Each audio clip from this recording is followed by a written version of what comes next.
Los que traigan su Biblia en esta tarde, la pueden abrir en el libro de los Jueces, capítulo 6. Nuestro tema se titula Dios habla en tiempos de crisis. Dios habla en tiempos de crisis. Vamos a ver en el capítulo 6 de Jueces la historia breve que enfrentó uno de los jueces de Israel llamado Gedeón.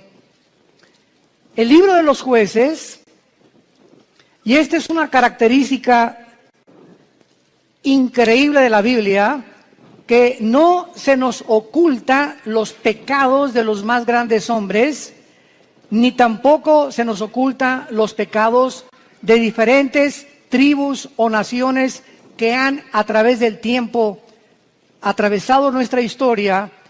Y el libro de los Jueces se puede considerar en el Antiguo Testamento que fue la época más oscura de la historia de Israel, donde más apostasía hubo, porque hubo aproximadamente 13 jueces en un periodo, estamos hablando de 400 años. O sea, el libro de los Jueces cubre un periodo de 400 años. Cubre 7 apostasías, 7 esclavitudes bajo 7 naciones paganas y 7 liberaciones de Dios. Este libro es un libro que contiene, vuelvo a repetir, la historia de este pueblo de Dios que es Israel, donde continuamente estaban ellos alejándose de Él. Y Dios iba y los recogía.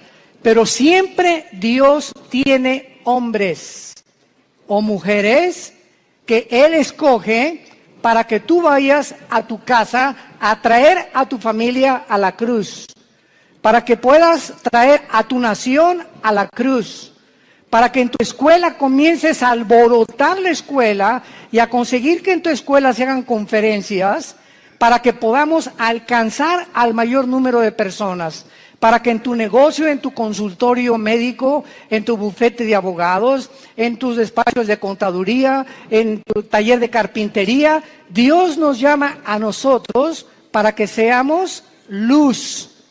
Y mientras nosotros no estamos haciendo nada, los malos van a prosperar. Decía un gran hombre que la maldad existe porque los buenos no hacen nada.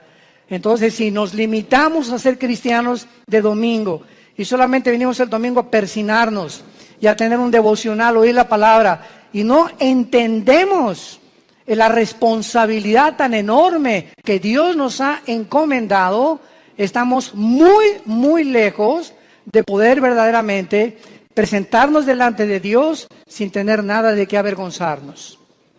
El libro de los Jueces describe, repito, una de las peores épocas que atravesó Israel. Fueron tiempos de apostasía muy grandes, por lo que Dios tenía que levantar hombres para que volvieran el corazón del pueblo a Dios. Estos jueces o estos líderes que en esta época Dios levantó, eran épocas de emergencia nacional y conducían al pueblo a la guerra, dirigiendo a la nación y ejerciendo las funciones de magistrados, de militares y de civiles al mismo tiempo. Porque en esta época, ¿verdad?, el sacerdocio estaba por los suelos y no había realmente un gobierno civil que se pudiera respetar. Esta es, en Jueces capítulo 6, la cuarta vez en el libro, la cuarta vez que Dios levanta una nueva generación que le fallaba a Dios. Y esta generación había sido cautivada por el mundo. Era una generación donde vivían, y vamos a comparar esta época, que por eso escogí este capítulo, con la crisis emocional, social, política, diplomática y emocional que estamos viviendo tú y yo en este siglo XXI al cual hemos entrado. Esta generación, ¿verdad?, dejaron de vivir separados para Dios y a desear el estilo de sus vidas mezclándose en las fiestas, en las diversiones, en todos los ritos paganos, con un cristianismo completamente diluido. El mensaje que se propagaba ya no era el mensaje del evangelio como ahora en nuestra época. Mi esposo y yo, que hemos estado viajando estos últimos meses, cada vez nos encontramos con todos los cristianos o iglesias a donde vamos, aquí, fuera de México, en Estados Unidos, buscando una iglesia que les dé alimento espiritual, que les dé una sana doctrina, que puedan realmente sentirse edificados con la palabra de Dios, y están buscando por todos lados por la forma tan diluida en la que el evangelio se ha propagado. Y al mismo tiempo vivimos una época de cinismo espiritual. Hace algunos días yo estaba en una conversación con una persona que conozco hace muchos años en Cristo. Bueno, este es solamente como un ejemplo de introducción al libro de los jueces. Y esta persona yo la conozco ya hace muchos años. Es más, él vino y se convirtió bajo nuestro ministerio. Y entonces yo oí hace como algunos meses que él había abandonado a su esposa y había abandonado a sus hijas. Y se había ido, pues, desde luego con un amante, ¿verdad? Con otra muchacha, su secretaria, o no sé, no importa quién haya sido. Entonces me encuentro yo a esta persona y comienzo a decirle, oye, ¿qué fue lo que sucedió? ¿Verdad? Que estoy en mi corazón partido a la mitad por lo que tú has hecho. ¿Y saben ustedes lo que me contestó esta persona que tenía aproximadamente o tiene casi 15 o 20 años en Cristo? Bueno, pero ya nos perdonó Dios. Le digo, bueno, te perdonó a ti. No es que mi esposa pues ya también anda buscando otro. Pues claro, le dije, no se va a quedar a vestir santos. Si tú te vas con la amante y te casas con la otra, tu esposa no se va a quedar a esperarte toda la vida. Entonces no vengas con ese cinismo y decirle, pues ella arregló su vida, ya nos perdonamos los dos y ya me perdonó Dios. Inmediatamente lo que yo detecté fue lo siguiente, que hay cantidad de personas que se llaman cristianas y que piensan de la misma forma, total que Dios me va a perdonar y me puedo divorciar y ya que me case con otro y forme otro hogar, entonces ya Dios me puede perdonar y comienzo nuevo. Porque él me dijo, bueno, ¿y ahora qué sigue? Le dije, lo que seguía era lo siguiente, si tú abandonas a tu esposa por adulterio y por otra mujer, tú te arrepientes de tus pecados y esperas que tu esposa te perdone y te esperas antes de casarte a que se case ella primera para que tú quedas libre. Esa es la forma en la que la Biblia nos traza el divorcio, el adulterio. Para Dios es algo gravísimo el divorcio, gravísimo. Porque es la santidad más grande que existe y la institución más santa que existe, el matrimonio. Y ahora por cualquier cosa, todo mundo busca, hasta porque no me cocina bien, me busco otra cocinera.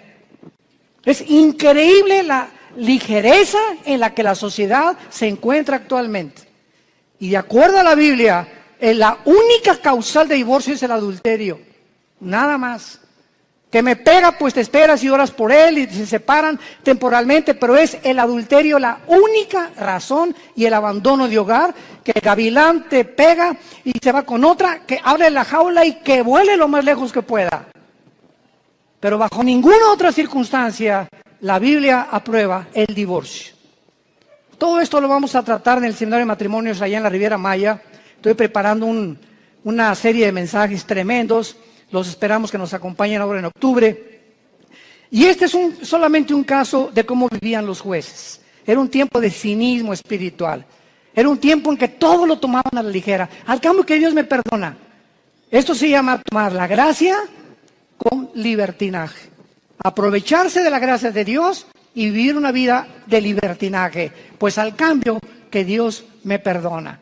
Vamos a ver estas crisis en la época de Gedeón. Capítulo 6, del 1 al 5, veamos el escenario en el que se encontraba Gedeón.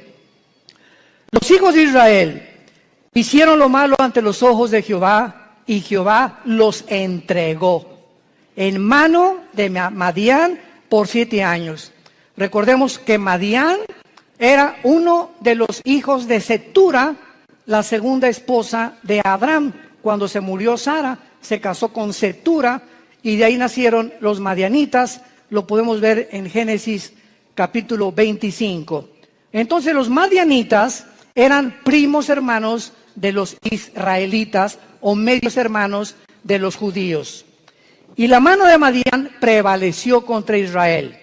Y los hijos de Israel, por causa de los madianitas, se hicieron cuevas en los montes, cavernas y lugares fortificados.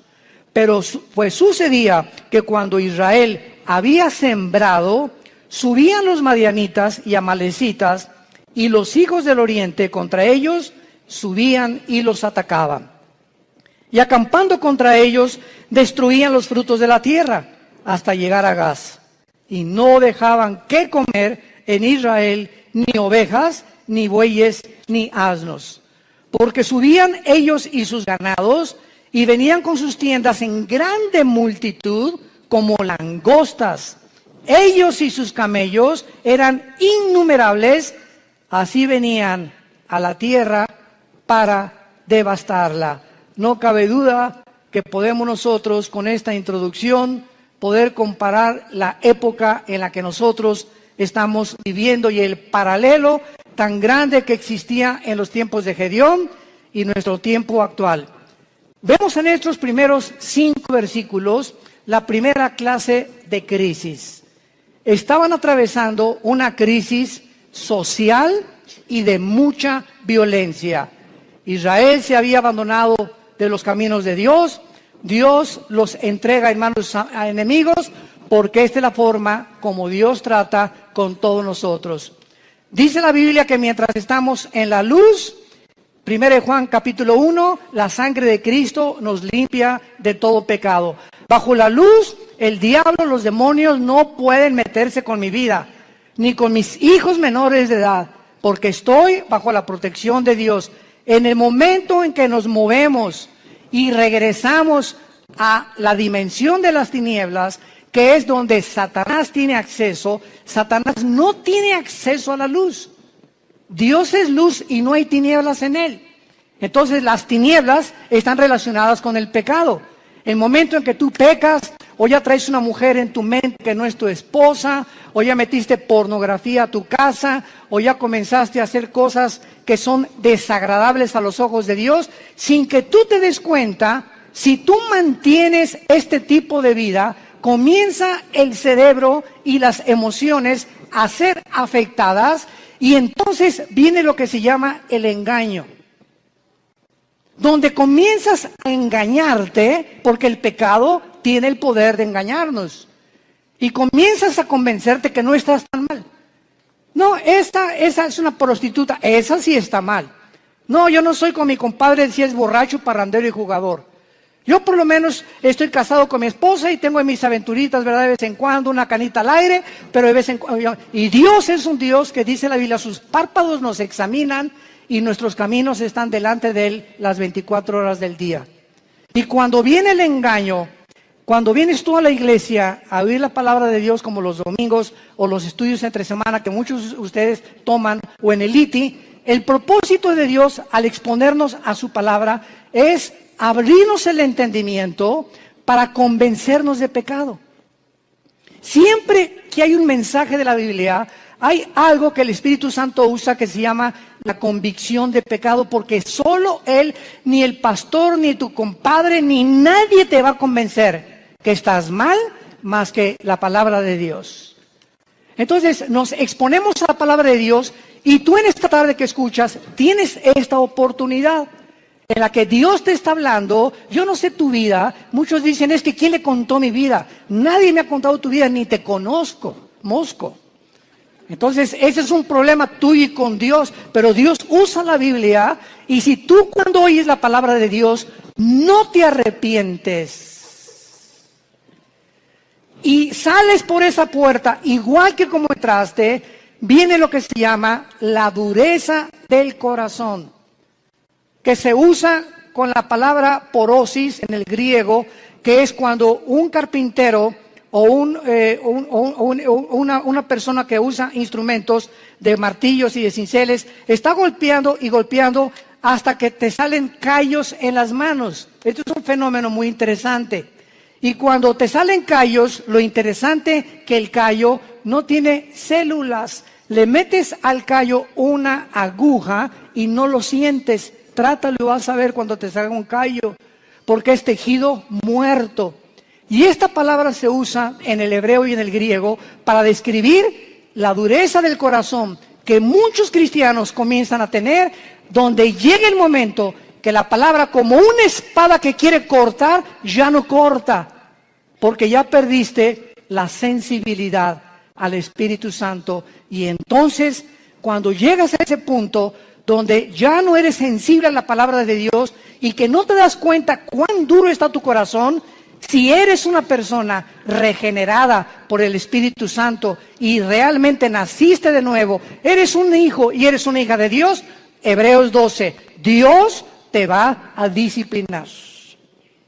Y déjame decirte algo, cuando a Dios le queda esa opción de disciplinarnos, su mano es muy, pero muy pesada. Dice en Hebreos 10, horrenda cosa es caer en manos del Dios vivo. Y no les está hablando a los incrédulos, les está hablando a la familia de Dios. Su mano es muy pesada, porque Cristo dijo, es preferible que pierdas tu mano, tu pierna, tu brazo o tus ojos o lo que sea físicamente, a que entres al infierno entero. ¿Cuántas veces las cosas que nos pasan, accidentes, problemas morales en la familia, etcétera, etcétera, tienen el único propósito de hacer que regresemos a la cruz? Porque Dios sabe, nos ama tanto, tanto, tanto Jesús, que Él prefiere que podamos sufrir físicamente o moralmente con la única razón de regresar a la cruz. Esta crisis social en que estaban viviendo los madianitas provocó, dice la Biblia, que comenzaron a vivir escondidos en cuevas, escondiendo todo lo que tenían, en lugares fortificados, vivían en temor. En segundo lugar, en el versículo 6 dice la Biblia, de este modo empobrecía Israel en gran manera por causa de Madián, y los hijos de Israel clamaron a Jehová. Vemos nosotros que aparte de una crisis social, se encontraban en una crisis emocional y económica. Gedeón se encontraba escondiendo el trigo para que no se lo robaran. Vivían bajo el temor y la inseguridad. Dice el versículo 11, vino el ángel de Jehová, se sentó debajo de la encina que está en Ofra, la cual era de Joás Abiserita, y su hijo Gedeón estaba sacudiendo el trigo en el lagar para esconderlo de los madianitas.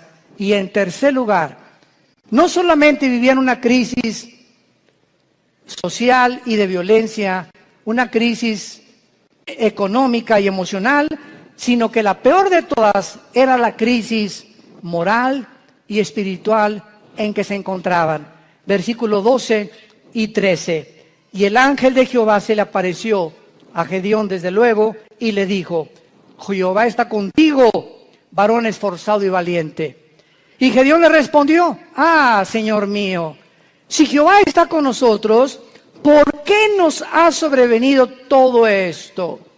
¿Por qué le pasó esto a mi hijo? ¿Por qué me chocaron el carro? ¿Por qué me robaron? ¿Por qué estamos en la condición en la que estamos? ¿Por qué estoy pide y pide trabajo y no encuentro por ningún lado? ¿Qué está pasando? Señor, si tú estuvieras conmigo, no estuviera pasando esto que estoy atravesando. ¿Y dónde están todas sus maravillas? Le sigue diciendo Gedeón al ángel. A ver, ¿dónde están las maravillas de Dios? Que nuestros padres nos han contado diciendo que nos sacó Jehová de Egipto. Y ahora Jehová nos ha desamparado y nos ha entregado en manos de los madianitas. Y mirándole Jehová le dijo, ve con esta tu fuerza y salvarás a Israel de mano de los madianitas. ¿No te envío yo?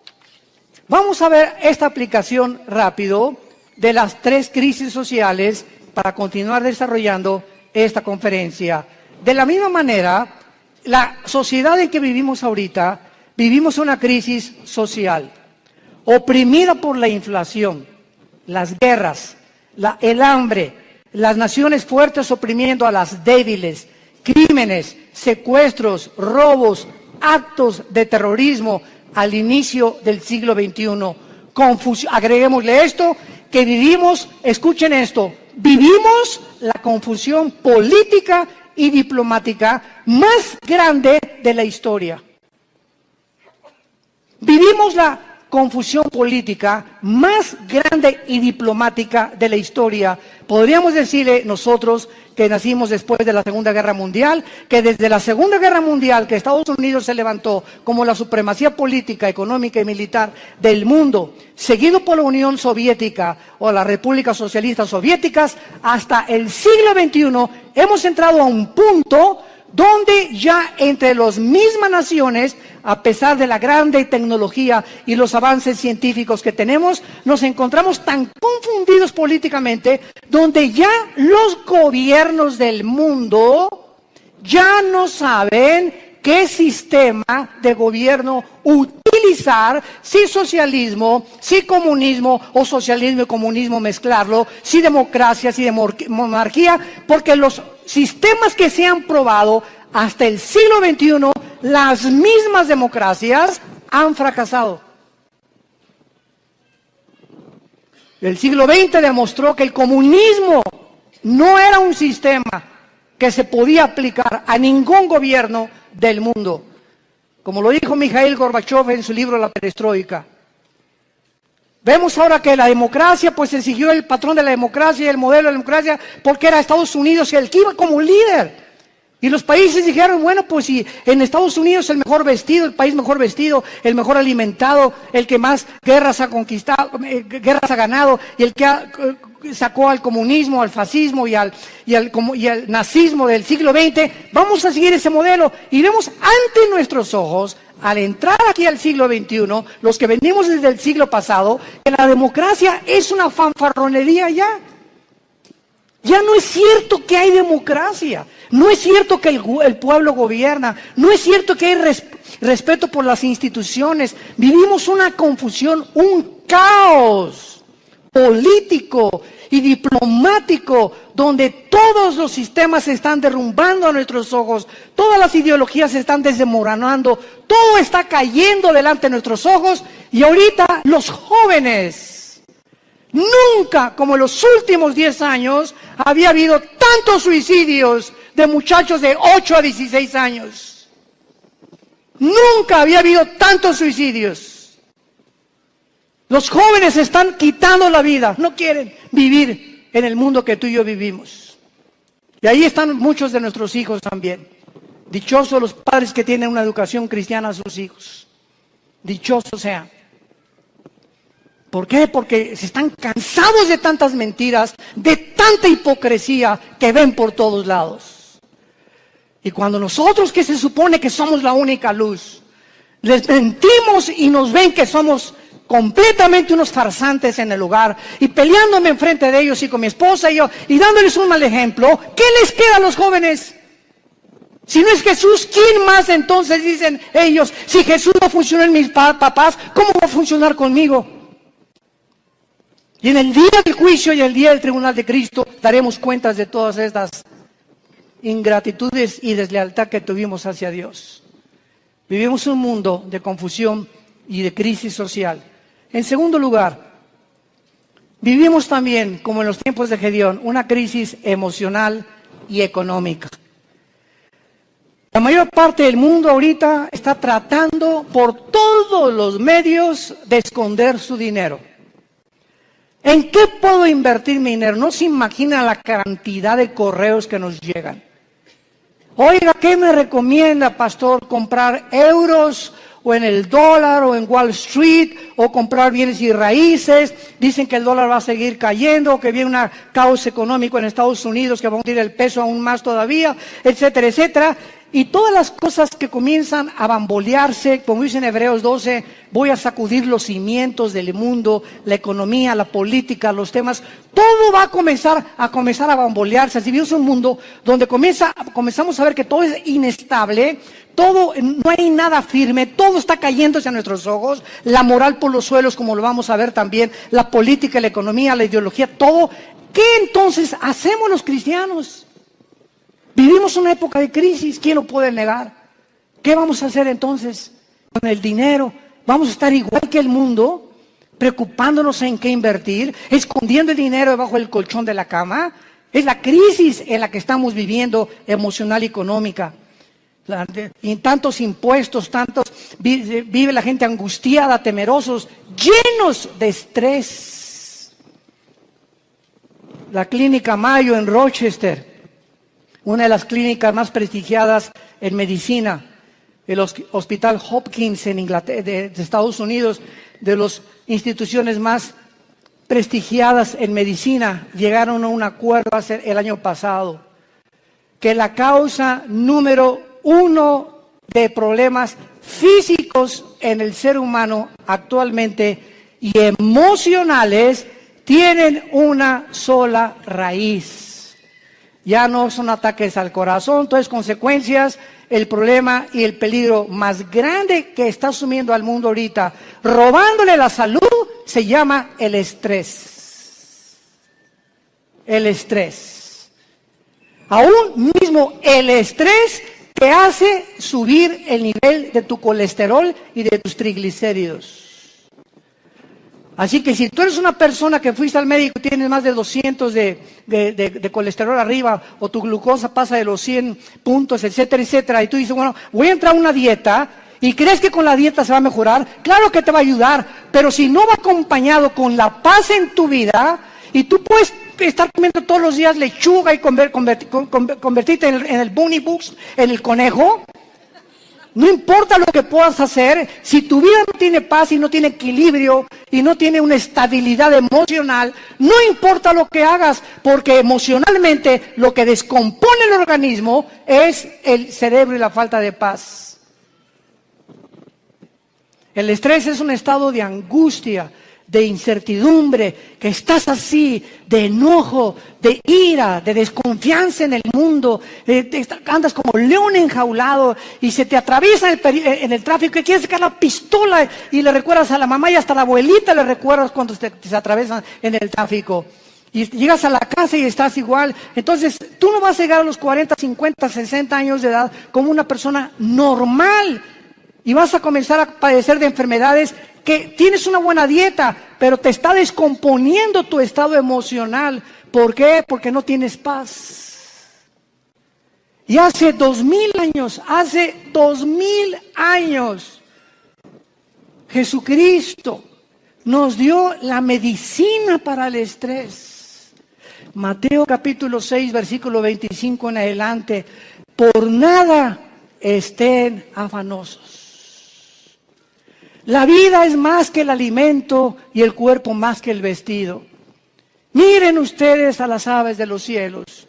Aunque tú en tu cerebro no lo puedas captar, ni lo puedas dimensionar, los pajaritos, cada pajarito de cada campo, de cada bosque en el mundo, cada pajarito depende de mi Padre.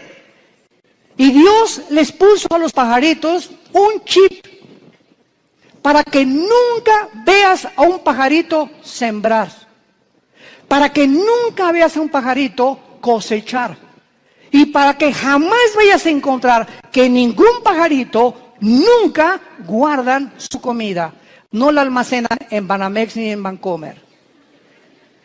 Y sin embargo, vale $1 cada pajarito, $2, y si mi Padre los alimenta, ¿cuánto más ustedes, que di mi vida en una cruz, que resucité de los muertos, que cambié la historia, que me apareció a más de 500 personas en los primeros meses y años de mi vida, y que vivo en el corazón de muchos de ustedes? ¿Cómo es posible que hayas llegado a ese punto donde dudes que te voy a dejar? Ahora que estábamos mi esposa y yo en Acapulco, no estábamos ni en la playa. Siempre que, igual cuando vamos a la Riviera Maya, ¿verdad? Lo que menos, ni a la alberca nos da tiempo de meternos, porque vamos a ministrar a la gente. Y estábamos en Acapulco y tuvimos el desayuno, 600 personas. Fue una vez, como no se imagina qué bendición fue. Nuestra iglesia en Acapulco está creciendo tremendamente. Bueno, en la consejería llegó una muchacha este fin de semana pasado y nos dice a mi esposa y a mí, de 18 años, ay, salir pastores. ¿Qué te pasa, nena? Pues no tengo trabajo. Nena, ¿tienes papá? Sí. ¿Y mamá? También. ¿Cama para dormir? Sí. ¿Y comida? Sí. Entonces, ¿y eres cristiana? Sí. Entonces, ¿por qué estás en esta condición? Dale gracias a Dios y dile, Padre, gracias por mi papá, tengo cama, tengo alimento, tengo que vestirme, me están pagando la escuela y te preocupas porque no tienes trabajo y llegas a un estado de estrés en el que casi te estás desmoronando enfrente de nosotros. Le dije, eres una incrédula.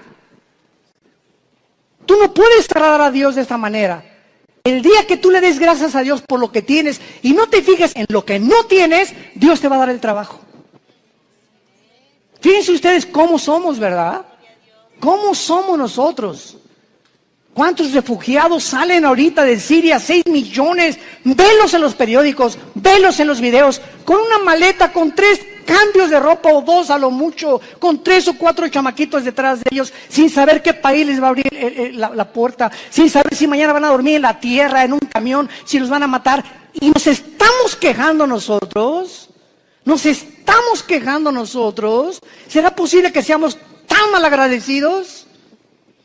Y siempre viendo lo malo, siempre no tengo esto y no tengo aquello, pero tienes vida y vives en un país libre, tienes padres, tienes una casa, tienes un petate donde echarte, tienes guaraches.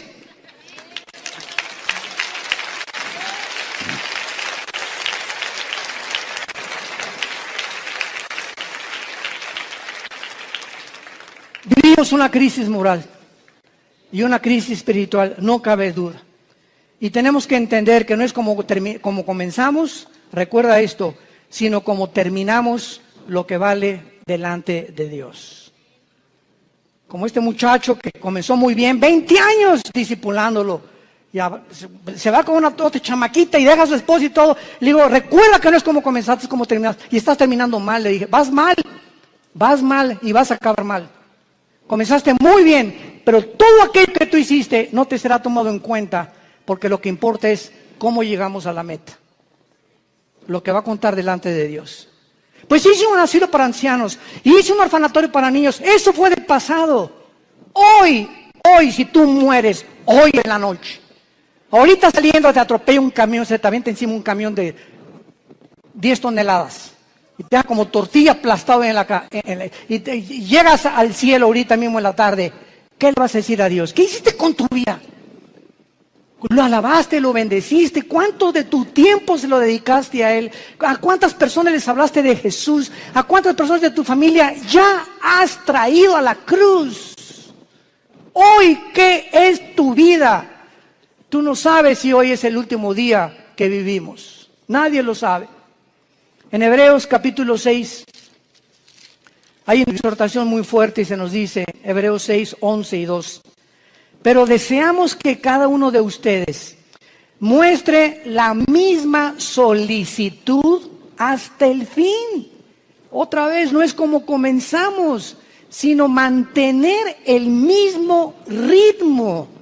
Por eso se compara la vida cristiana con los maratones en Hebreos 12. Que corramos de tal manera que alcancemos el premio. Entonces, no es solamente como comenzamos, sino mantener el ritmo, y vienen los ánimos, y vienen las tormentas, y vienen las lluvias, y problemas, y el dólar, y el petróleo, y las guerras, y nada te apachurra, nada te amedrenta, pues ya sé las cosas, ya me quiero morir. No, de todas las cosas, el espíritu que Dios nos ha dado es un espíritu de poder, es un espíritu de amor, de dominio.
lío. Pero cuando tú te despegas de este libro y cuando tú abandonas a Dios, viene como una catapulta, como un huracán, como un tsunami, todos los problemas en tu vida y no tienes fuerzas para poder soportarlo, ni para poder resistirlo, y te vienes al suelo y te emborrachas y te drogas y abandonas a tu esposa y comienzas a buscar las salidas fáciles porque no tuviste el poder que no le dijiste al Espíritu Santo que te fortaleciera. Y por eso muchos de ustedes viven una crisis moral, de depresión y de estrés, porque no es cierto que creen en Jesús. Se han soltado de Jesús y en este tiempo de crisis el corazón está siendo probado. Dios nos está probando en esta época porque escúchenme, somos la última generación que estoy seguro que nos vamos en el arrebatamiento de la iglesia. Y por ser la última generación nos va a pasar por el fuego Dios, por el fuego. Y las pruebas van a demostrar cuántos realmente eran hijos e hijas de Dios. Deseamos que cada uno de ustedes muestre la misma solicitud para plena certeza de la esperanza, a fin de que no se hagan perezosos, sino imitadores de aquellos que vean las dos cosas y los dos elementos indispensables, la fe y la paciencia, heredan las promesas. Si tú no confías en Dios y no eres paciente con Dios, tus anhelos, tu destino, tus sueños, tu visión, lo que tú quieras para tus hijos, para tu matrimonio y para tu negocio, no lo verás realizado porque te diste por vencido. Porque tiraste la toalla.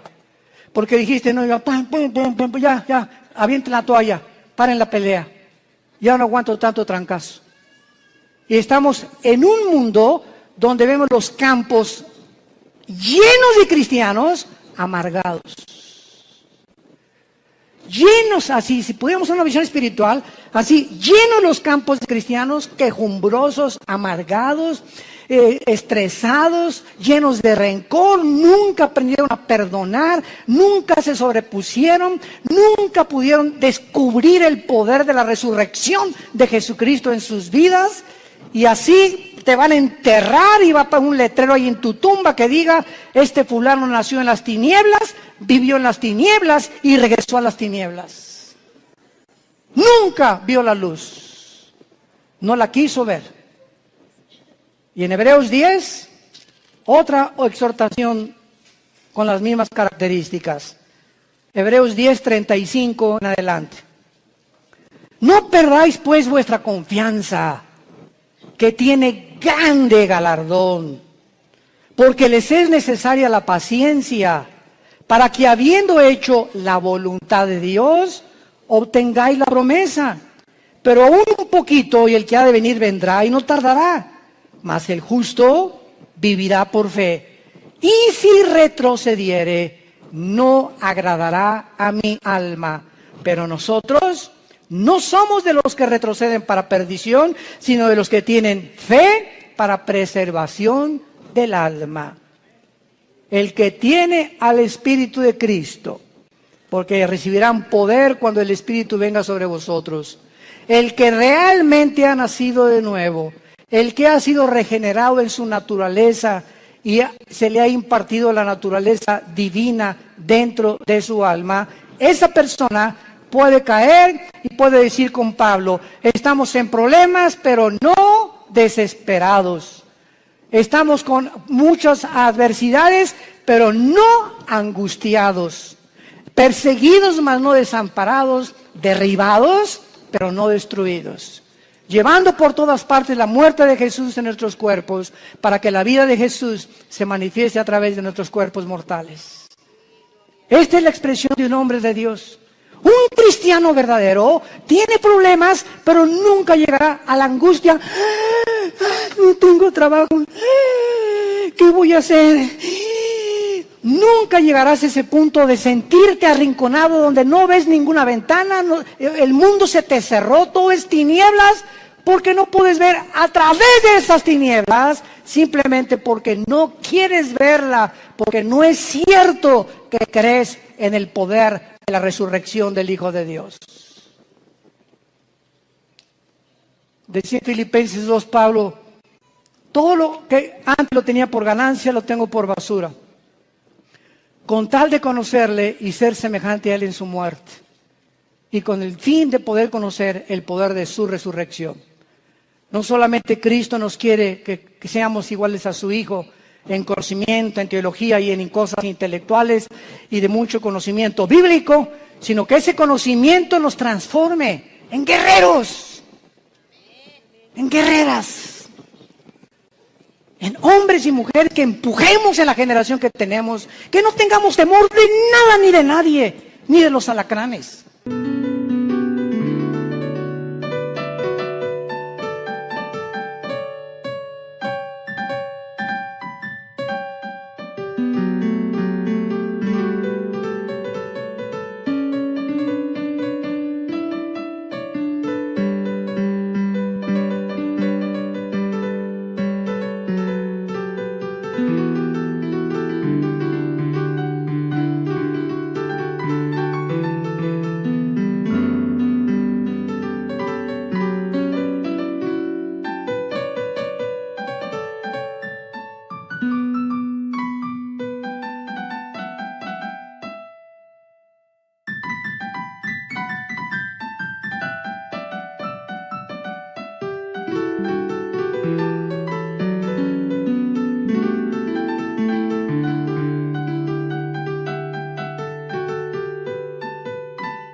Del hombre, de la política que se cae. No tenemos miedo de nada, porque hay un Dios, nuestro reino está allá arriba, ahí viene la ciudad de Jerusalén, ya vienen por nosotros, ya viene una nave espacial grandísima que se llama la Nueva Jerusalén, donde va a aterrizar aquí en Apocalipsis 21 y 22, y donde vamos a vivir para siempre, y esa es la esperanza. Y mientras que se caiga el mundo, que se derrumbe el mundo, pero no me voy a dejar vencer por el mundo, porque el mundo no tiene esperanza.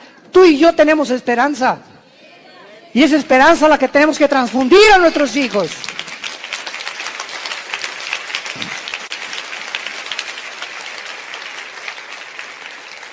No caigamos en lo que al principio Gedeón estaba cayendo. Si Dios existe, ¿por qué me está sucediendo esto? ¿Por qué Dios no me sale de mis problemas? ¿Por qué me permitió Dios que me casara con esta persona? ¿Por qué Dios me ha abandonado? Cuando entramos en ese punto de depresión, es tan difícil que podamos nosotros salir de él. En el versículo 14 de Jueces 6 de nuestro pasaje, vemos que Dios habla en tiempos de crisis. Y mirándolo Jehová, le dijo: ve con esta tu fuerza y salvarás a Israel de mano de los madianitas. ¿No te envío yo? Ante todos estos cuestionamientos de inseguridad, ese es el problema. Que estamos viendo alrededor lo que el mundo, las noticias y cómo el mundo se está desmoronando ante nuestros ojos, pero no vemos el poder que tenemos dentro del Espíritu Santo. ¿Por qué creen que Dios nos dio el Espíritu Santo? Dice: les daré poder, porque no lo tenemos. Y es un espíritu de poder, es un espíritu que nos va a hacer sobreponernos a todo lo que atravesemos. Aunque pasemos por el fuego, no nos quemará, por el agua no nos ahogaremos. Y aunque un ejército nos rodea a nuestro alrededor, Jehová es mi luz, mi salvación y mi esperanza. No temeré de nada ni de nadie, Él es mi pastor, nada me faltará. Aunque ande en valle de muerte, no tendré miedo de nada ni de nadie. Y todo este espíritu y toda esta capacidad que tenemos dentro es precisamente para vencer al mundo. Y dice 1 Juan capítulo 5, todo el que es nacido de Dios vence al mundo. Y esta es la fe que ha vencido al mundo, nuestra fe. Entonces tenemos que entender, si no somos vencedores y somos un grupo de cristianos tirados, quejumbrosos, tirándose, ni hacen almas, y te dejas llevar con todas las malas noticias del mundo, y por acá y por allá, simplemente es porque te has desconectado de la fuente de energía. Porque separados de Él, nada podremos hacer. De la misma manera, Dios te habla y te dice lo mismo. Te he llamado para enviarte a tu familia. ¿Por qué crees que te salvé, dice Dios en esta tarde? ¿Por qué crees que tú fuiste el primero en tu familia en conocerme? Vas a llegar con tu familia, si son religiosos, o son mormones, o son masones, o son musulmanes, no importa, todos venimos de familiares con diferentes ideologías. Y Dios toma una persona en la familia para iluminarla, para darnos el conocimiento. Así comenzamos en nuestra propia familia. En la familia nosotros comenzamos con mi hermano Alejandro, que es el director del Instituto Teológico Internacional. 2 años después me convertí yo, después mi hermana, mi mamá, mi abuela, que fue presidenta de la Acción Católica 35 años, la viejita se convierte a los 82 años. Que fue la que ya murió a los 93 años, Dios la tenga en su presencia. Pero toda la familia de repente, ¿verdad? Con el testimonio, con todos ahorita, todos los nuestros, ¿verdad? Desde luego, ya primos tenemos que no, pero lo que somos hermanos y todos de nosotros, todos somos cristianos y todos servimos a Dios. Es una bendición enorme, una gracia que Dios nos dio. ¿Pero por qué, verdad? Porque esa es la misión de Dios, salvar familias. Tú y tu casa, yo y mi casa serviremos a Jehová, dijo Josué antes de morir. Y si ustedes creen que no vale la pena servir a Dios, sirvan a los ídolos. Pero yo y mi casa serviremos a Jehová. Y finalmente,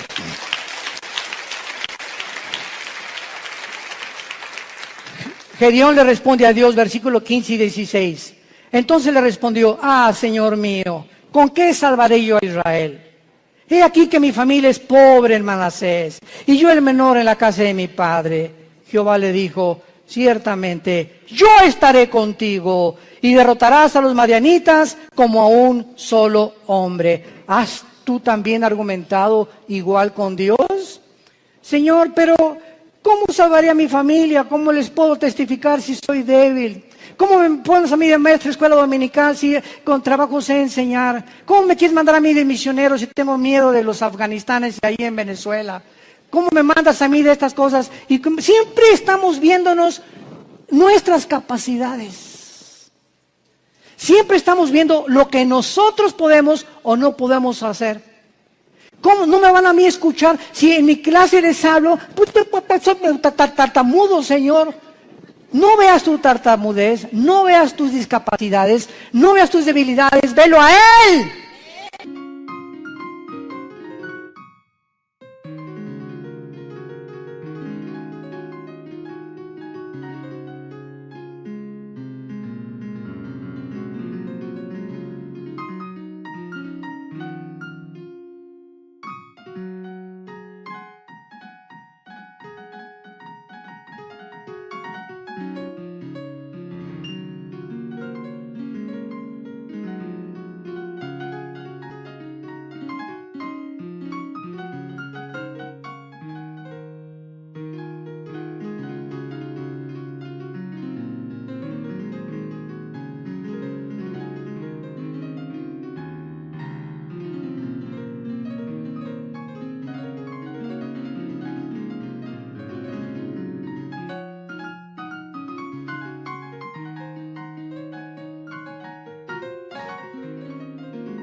Eso fue lo que Moisés le dijo también. ¿Cómo me mandas a Faraón? Y le dijo Dios, ¿qué no hice yo el oído y no hice yo la boca? No tengas miedo, vas en mi nombre y yo te daré el poder y la capacidad que ni siquiera conocías, porque cosas que están ocultas y que no han consumido el corazón del hombre y que el hombre no ha conocido son las que Dios tiene escondidas y guardadas para los que le aman y creen en Él. Ve, sé valiente, ve con tu familia, sé valiente con tus amigos, sé valiente en tu trabajo, háblales del Señor, háblales de Cristo. Tú no te imaginas, cuando acabes de hablar, te vas a preguntar, ¿fui yo? Así es, comenzamos a desconocernos. Yo antes de subir un púlpito, ¿verdad? Estuve 3 años de misionero, primero en la sierra. Ahí comencé yo de misionero, lo comentaba ahorita en la mañana al pastor César. Durmiendo en pisos de adobe entre Oaxaca y Guerrero, en la Costa Chica, en la Costa Grande, del 77. Este año, con la gracia de Dios, cumplo 40 años de servir a Dios. Este año. Gracias a Dios. Pero comenzamos. Dormíamos en ladrillos, envueltos en periódicos. Me dio malaria, me dio tifoidea 2 veces, temperaturas de 40 grados. Si no había un doctor por ahí, yo no estaría vivo ahorita. Y en esos 3 años yo entiendo ahora que es la forma en la que Dios me quería forjar para que ya entrara yo al ministerio en el 79 con con el grupo de Luis Palau, y en el 81 formamos Vida Nueva para México, ya comenzamos las iglesias en los 80s, pero ha sido unas etapas y un proceso de quebrantamientos, de humillaciones, de pobrezas. No teníamos ni para comer, comíamos lo que arrancábamos de los árboles, lo que yo pescaba ahí en Acapulco. Era una crisis tremenda, y todo ese tiempo fue un tiempo de prueba, de quebrantamiento delante de Dios. Pero sabe una cosa, cuando uno pasa eso, uno pierde el miedo, el temor a ser pobre. Porque si ya pasaste por eso, ¿verdad? Hay aquellos de los piruration. Pero cuando uno fue pobre, y pero pobre, que duermes en un piso de adobe, y no tienes ni siquiera un cojín donde poder dormirte, ya no le tienes miedo a la vida. Le pierdes el miedo a la vida. Porque sabes que sobre cualquier cosa lo peor que te pueda pasar es eso, y más de allá, la muerte. Y para nosotros es ganancia. Y finalmente, Gedeón, una vez que él comienza a adquirir conciencia de que no es él y que es Dios el que le ha llamado, vemos nosotros que Gedeón, en el versículo 18, lo primero que hace es, le dice al ángel de Jehová, que era Cristo desde luego, ven a mi casa y te voy a poner ofrenda. Y él respondió, esperaré que vuelvas. Entrando Gedeón preparó un cabrito y panes, etcétera, etcétera. Entonces el ángel de Dios, ya que tenía toda la ofrenda, le dijo, toma la carne y los panes sin levadura, ponlo sobre esta peña y vierte el caldo. Y él lo hizo así. Y extendiendo el ángel de Jehová el báculo que tenía en su mano, tocó con la punta la carne y los panes sin levadura, y subió fuego de la peña, el cual consumió la carne y los panes sin levadura. Vemos nosotros que lo primero que hizo Gedeón fue inmediatamente, después de recibir las noticias, buscar una ofrenda a Dios. Lo primero que un hombre y una mujer cambian cuando comienzan a conocer a ese Dios todopoderoso es que no existe, ni he conocido yo a ningún cristiano grande y poderoso y maduro en el Señor que no sea generoso. Porque es la avaricia y la envidia y la codicia de los bienes materiales lo que nos impide a muchas personas recibir las bendiciones de Dios.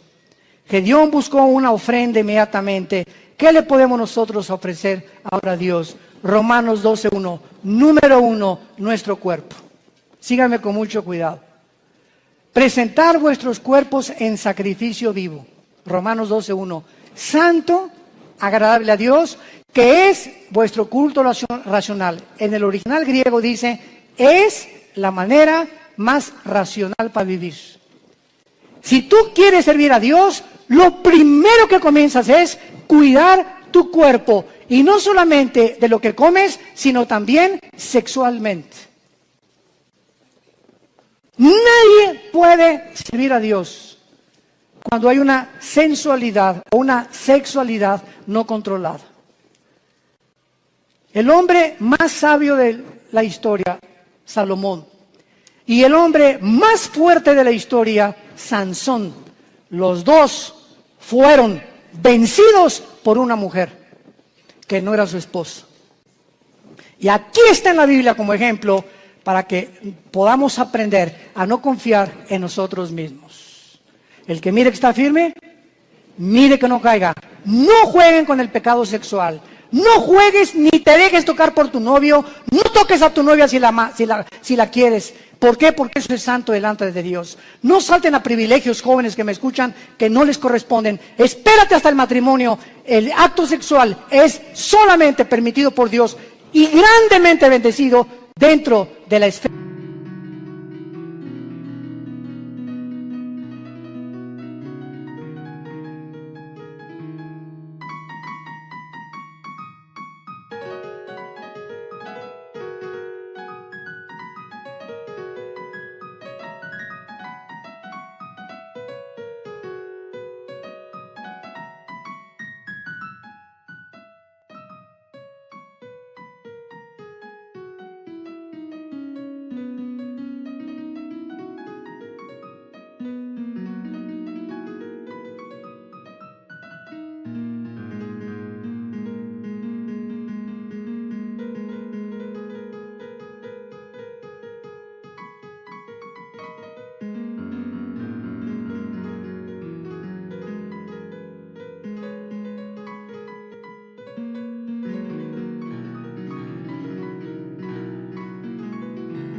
del matrimonio.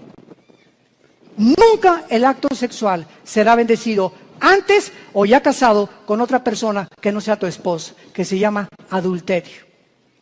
Mientras nuestros cuerpos no sean santos delante de Dios y no tengamos limpia el alma sexualmente y también físicamente, ¿verdad?, una alimentación adecuada, vamos a impedir nuestro avance y las cosas grandes que Dios podía haber hecho con nosotros, no las hará. Dios busca hombres y mujeres santos en toda su manera de vivir, para ser usados como instrumentos a un Dios que es santo.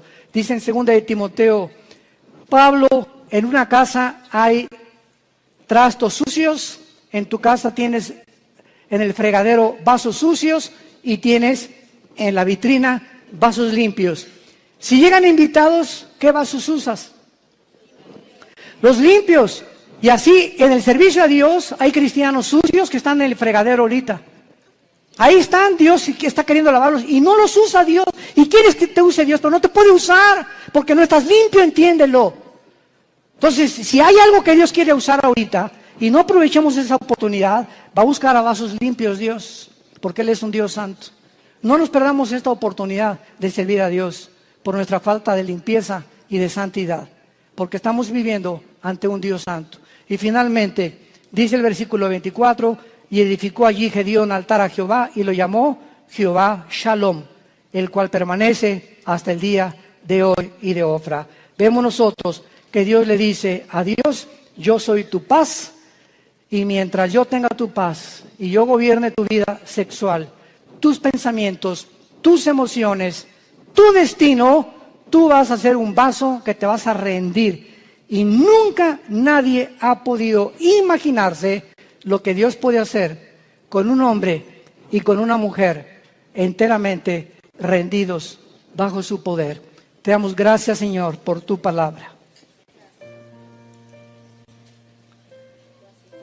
Gracias, Señor, porque esta es la paz que podemos tener en medio de cualquier crisis. No importa la crisis que atravesemos, si no tenemos paz, seremos arrastrados con el mundo que nos rodea.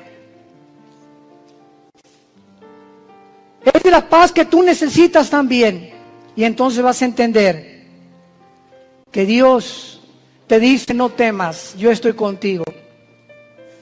Yo soy tu Dios que te esfuerzo, sé valiente. Nunca te dejaré, nunca te abandonaré. Vas a entender que Él es suficiente.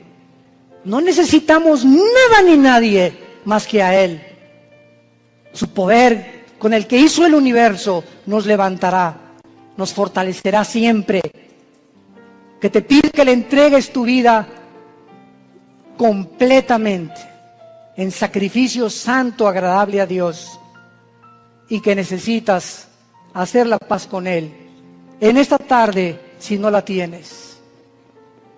Dice el libro de Job 22:21, amístate ahora con Él y por ello te vendrá la paz. Haz a Jesús tu amigo y vas a conocer una paz que sobrepasa el entendimiento, que guardará tus pensamientos y tu corazón en medio de cualquier crisis que atravesemos, porque Él es Jehová Shalom, el Señor nuestra paz. En el nombre de Jesús. Amén. En esta tarde, César, vamos a hacer llamado, hacer llamado ahorita para muchos de ustedes que no han recibido a Cristo, pero les pido que se pongan de pie para que recibamos esta bendición pastoral antes de que se vayan a sus hogares. Con todo tu corazón, con todas tus fuerzas, con toda tu mente, recibe esta bendición. Dios bendiga tu vida. Oh Dios, dile en tu corazón, sí, Señor. Dios bendiga tu matrimonio. Dios bendiga a tus hijos. Dios bendiga a tus padres, a tus hermanos, tus animales domésticos. Dios bendiga tu trabajo, tu entrada y tu salida. Dios ponga sobre ti su paz, que guarde tus pensamientos y tu corazón.